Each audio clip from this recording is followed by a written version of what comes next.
दिन যত এগোচ্ছে ততই সন্দীপ ঘোষের দুর্নীতির নতুন নতুন পর্দাফাশ হচ্ছে। मेरा सफेद तुरंत खुले, भरपूर झाग दे और इसकी स्मार्ट साइंस दे स्मार्ट केयर और फ्रेशनेस। मेरी चॉइस मेरा सफेद। বারুইপুরে নার্সিং হোমে সেখানে রেজিস্ট্রেশন নাম্বার না দিয়েই প্র্যাকটিসের অভিযোগ সন্দীপ ঘোষের বিরুদ্ধে। আর বিতর্কের মুখে আবার সন্দীপের ঘাড়ে দায় ঠেলছে নার্সিং হোম কর্তৃপক্ষ।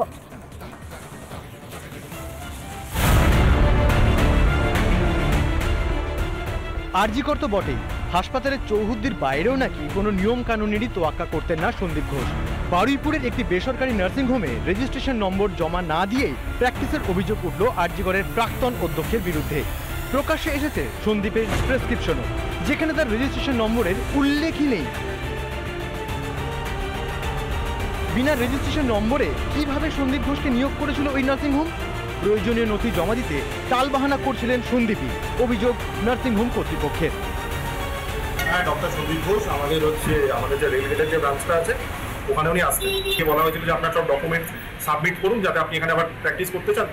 তখন উনি বলেছিলেন যে আমি সাবমিট করবো, এরকম করবো উনি বলে এরকমভাবে কিছুদিন করে উনি এখানে এসেছিলেন। তখন ডেজিগনেশন দিয়ে আপনি প্র্যাকটিসারিং কি নন প্র্যাকটিসিং আমাদেরকে জমা করুন। উনি বলেছেন ঠিক আছে আমি দেখছি, আমি জানাচ্ছি আপনাকে বলে আমাদের থেকে লেটারটা নিয়েছিলেন, কিন্তু আমাদেরকে কিন্তু এখনো পর্যন্ত ওরকম কিছু লেটার বা কিছু জমা দেননি। ইতিমধ্যেই সন্দীপ ঘোষ ও তার 4 শাগরিদকে 23 সেপ্টেম্বর পর্যন্ত জেল হেফাজতের নির্দেশ দিয়েছে আদালত। আগামী দিনে ইডি সিবিআইয়ের তদন্তে আরও কি চাঞ্চল্যকর তথ্য উঠে আসে সেটাই দেখার। বরুণ হালদারের রিপোর্ট, রিপাবলিক বাংলা।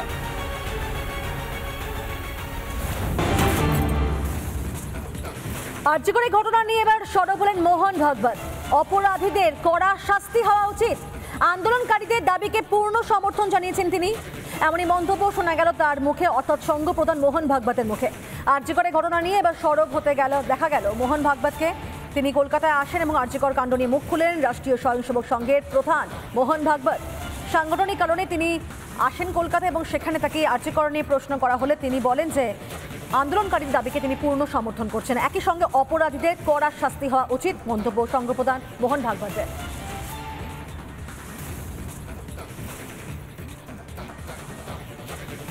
उसको उजागर करना चाहिए, बोलना चाहिए। निर्णय सरकार करेगी। ऐसी घटना बिल्कुल नहीं होनी चाहिए और जो हुआ है उसके पीछे जो सब लोग हैं उन सबको उनके अपराध के अनुसार शासन होना चाहिए। एक सीता के अपहरण से रामायण हुआ, एक द्रौपदी के वस्त्र तो हाथ लगा तो महाभारत हुआ। ऐसे देश में ये मातृशक्ति की स्थिति ठीक नहीं है और सरकार ने जो करना चाहिए ऐसा हमको लगता है, हमको बताना चाहिए, बोलना चाहिए। उन मांगों को भी संघ का समर्थन है और सरकार जो एक्शन लेगी उसमें भी हमारा समर्थन है।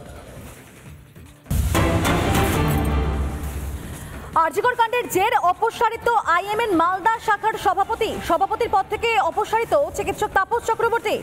আইএমএ মালদা শাখার বৈঠকে এমনই সিদ্ধান্ত নেওয়া হয়েছে। ঘটনার দিন আরজিকরে অপরাধস্থলে থাকার অভিযোগ তাঁর বিরুদ্ধে এবং সেই অভিযোগ তাপস চক্রবর্তীর বিরুদ্ধে থাকার জন্যই তাকে সভাপতির পদ থেকে অপসারণ করা হয়েছে।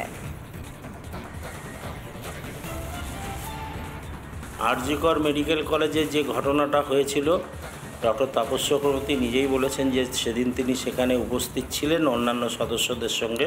সেই ভিত্তিতে আমাদের বিভিন্ন সদস্যদের মনে ক্ষোভ জাগে, যার জন্য আমরা জিবি মিটিং ডাকি এবং জিবি মিটিংয়ে সভাপতিত্ব করার পারমিশন তদানীন্তন সভাপতি ডক্টর তাপস চক্রবর্তী নিজেই আমাকে হোয়াটসঅ্যাপে দেন এবং আমরা জিবি মিটিং করি এবং সেই মিটিংয়ে আমরা সর্বসম্মতিক্রমে সিদ্ধান্ত নিই যে আপাতত ওই ঘটনার জন্য ডক্টর তাপস চক্রবর্তীকে প্রেসিডেন্ট পদ থেকে সাময়িকভাবে অব্যাহতি দেওয়া হলো।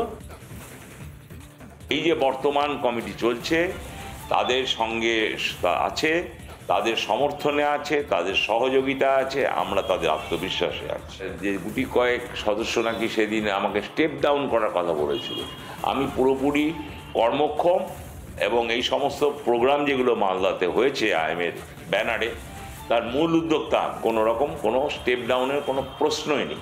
একটা অসাংবিধানিক কাজে আমি মান্যতা দিতে পারি না। আপনার সভাপতি আছেন? অবশ্যই আছে।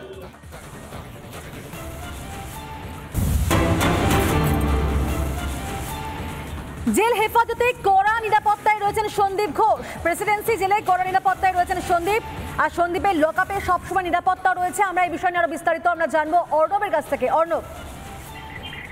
একবারে দেখো, প্রেসিডেন্সিয়ালের সন্দীপ ঘোষের যে লকআপ, এই লকআপের সামনে কিন্তু সবসময় দুজন নিরাপত্তা রক্ষী তাদেরকে কিন্তু মোতায়েন রাখা হয়েছে। তাকে কোনো রকম ভাবে কিন্তু বাইরে বেরোতে দেওয়া হবে না, এটাই কিন্তু জেল সূত্রে খবর পাওয়া যাচ্ছে। এবং যেটা গত দুদিন আমরা কোর্ট প্রোডাকশনের সময় দেখলাম যে রীতিমতো কিন্তু জনরোষণকে পড়লেন সন্দীপ ঘোষ, সেই জায়গা থেকে দাঁড়িয়ে কিন্তু এই সিদ্ধান্ত নেওয়া হয়েছে এবং তাকে কিন্তু দুজন নিরাপত্তা রক্ষীর পর্যবেক্ষণে সবসময় রাখা হয়েছে।